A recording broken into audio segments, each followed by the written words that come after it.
O ayan mga boss, mga paps, so nagbe-bleed tayo ng coolant, no. So kung nakikita nyo yan, kumukulo-kulo. Pagka nakakita kayo ng ganyan sa radiator, hindi ibig sabihin sira yung thermostat.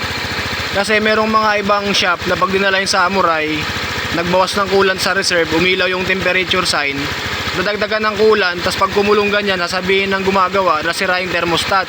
Hindi ganun yon, antayin nyo lang yan.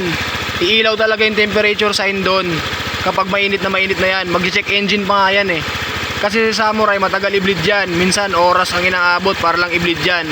So kapag umilaw ang temperature sign doon, pati check engine, hayaan nyo lang kumulo ng kumulo yan hanggang bumaba. Ang gagawin nyo, patay sindi yung motor, kunting revolution pagkabuhay para bumaba yung coolant.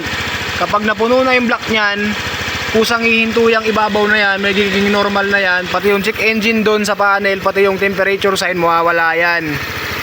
Ganun siya ang process. Kasi meron ako mga nababalitaan na ginagawa sa mga shop, kapag kumulo yan, nasabihin sira agad yung thermostat. Hindi ganun yun. Hindi siya kagaya ng ibang brand na mabilis i-bleed. Sa Samurai matagal i-bleed. Kaya mapagkakamalan mo talagang sira ang thermostat. Antayin mo lang yan. Antayin mo yan, buwaba na buwaba.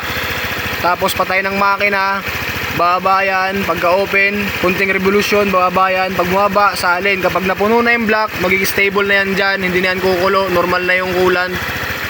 Mawawala yung temperature sign tsaka check engine. So ganun yung tamang process. Yan, kaalaman lang yan mga boss, mga paps. Sana may matutunan kayo dyan.